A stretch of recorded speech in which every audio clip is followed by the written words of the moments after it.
நாம பார்க்க போகிறது கோயம்புத்தூரில் இருக்கக்கூடிய ஈச்சனாரி விநாயகர் கோயில் பற்றி தான்.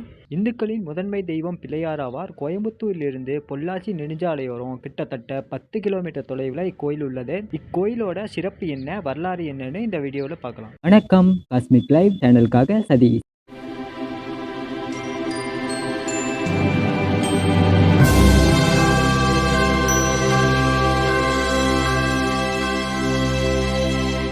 பெரும்பாலும் கோயில்கள் மனிதனோட விருப்பப்படி கட்டினாலும் சில கோயில்கள் இறைவன் விருப்பப்படி மனிதன் கட்டியவையாக இருக்கிறது. அப்படிப்பட்ட கோயில்தான் கோவை மாவட்ட புகழ்பெற்ற ஈச்சனாரி விநாயகர் கோவில்.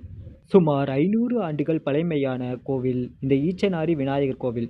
இதன் பிரதான தெய்வமாக விநாயகப் பெருமாள் இருக்கிறார். முக்காலத்தில் மேலை சிதம்பரம் எனப்படும் பேரூர் பட்டீஸ்வரர் ஆலயத்தில் பிரதிஷ்டை செய்வதற்கு 5 அடி உயரமும் 3 அடி பருமனும் கொண்ட விநாயகர் விக்கிரகத்தை மதுரையிலிருந்து வண்டியில் கட்டி சென்று கொண்டிருந்த போது தற்போது இக்கோவில் இருக்கும் இடத்தில் வண்டியின் அச்சு முறிந்து விநாயகர் விக்கிரகம் அங்கேயே அமர்ந்து விட்டதாம். மக்கள் அனைவரும் எவ்வளவு முயற்சித்தும் விநாயகர் சிலையை இங்கிருந்து அப்புறப்படுத்த முடியாமல் சோர்ந்தனர்.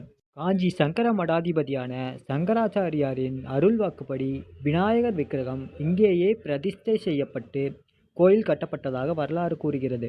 ஈச்சனாரி விநாயகர் கோயில் கோவை மாவட்டத்தின் புகழ்பெற்ற கோயிலாக இருக்கிறது. அஸ்வினி முதல் ரேவதி வரை இருக்கும் 27 நட்சத்திரங்களும் 27 வித அலங்காரம் செய்து மேற்கொள்ளும் நட்சத்திர அலங்கார பூஜை இந்த கோயிலுக்கு உரிய சிறப்பு. உங்களோட வாழ்க்கையில் மேற்கொள்கின்ற எந்த காரியத்தை தொடங்கறதுக்கு முன்னாடியும் இந்த விநாயகரை வேண்டி தொடங்கினா அந்த காரியம் வெற்றி பெறும். இதை இங்கே பலனடைஞ்சவங்களே சொல்கிறாங்க.